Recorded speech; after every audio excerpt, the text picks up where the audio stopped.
News today, Queen Camilla has told workaholic King Charles to slow down. This is in the wake of his recent health scare. The King's due to attend hospital this week for an operation on an enlarged prostate and has cancelled all public duties on the advice of doctors, with a short period of recuperation to follow after the procedure. Joining me now, TalkTV's royal editor, Sarah Hewson. Hi, Sarah. Good to see you. And this is obviously, this is a queen who cares very much for the King, a wife who cares very much for her husband. And it's true, isn't it? The King is a workaholic. He never stops.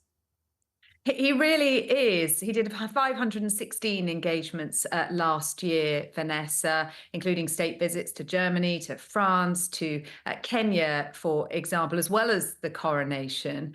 If he's going to listen to anyone, it would be Queen Camilla. But this is a man who, according to aides, likes to have a lot on his plate. He likes to be busy. He's a details man. When his red boxes come through, he doesn't just go through the papers in them. He actively requests more information on them. He seeks that work out. Prince Harry wrote in his book Spare about a number of occasions where he and Prince William would find their father slumped at his desk over his paperwork and give him a tap on the shoulder to wake him up, and he'd pop up with a piece of paper stuck to his head.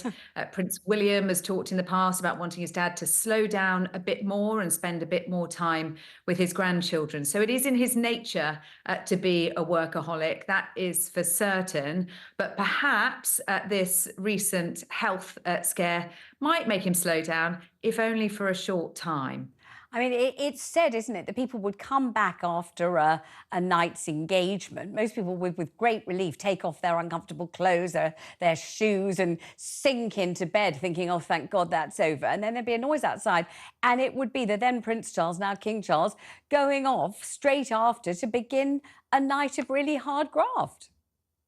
Yes, and it's something that he enjoys, actually, Vanessa. It's not something that he finds to be a burden. He is extremely well read, and anyone who has met him would say that he is fully across the details of whatever engagement it is. His aides can rely on him to be across every aspect of every briefing note that they've given him, and he doesn't stop. He likes to have a lot on his plate. He likes to keep going. I think it would be deeply frustrating for him at the moment to be having to take that medical advice to rest up a bit before his surgery, before the procedure that's taking place this week to correct the enlarged prostate, and the recovery period he has afterwards.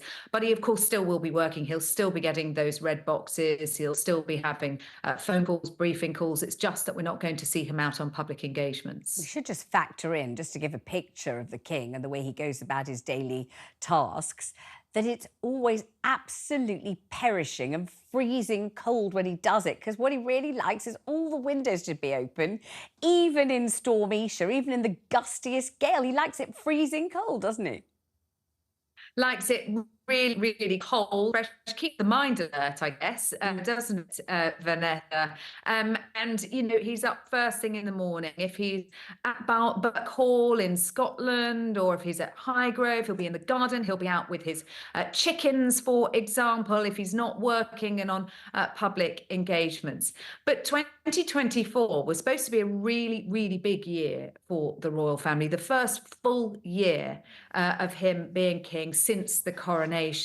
And we were told there was going to be this big global PR push, this big diplomacy with members of the royal family sent out around the world to try and get that message about King Charles's monarchy across and keep this monarchy relevant. But it suffered a real blow, because right in this very first month of 2024, we've seen the Princess of Wales in hospital, going to be out of action until Easter, and the King as well having to take some time out. And we don't know whether it's going to have any knock-on impact on his plans, maybe a couple of weeks. But for the Prince and Princess of Wales, we're told there'll be no overseas travel for the foreseeable future for them.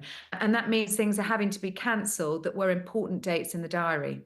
And meanwhile, the Queen, Camilla, she's out and about, she's shouldering the burden. She can be seen really at work in the last few days.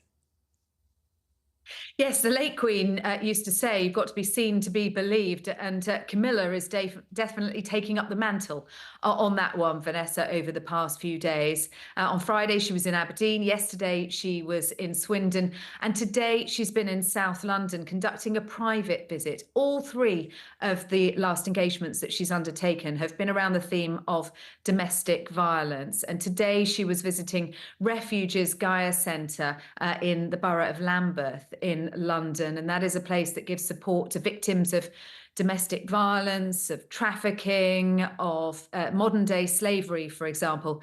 She's held private meetings with them. It's a really important cause to the Queen. It was when she was Duchess of Cornwall. It's one she's continuing to fight for now that she's Queen. Sarah, thank you very much indeed. Always good to see you.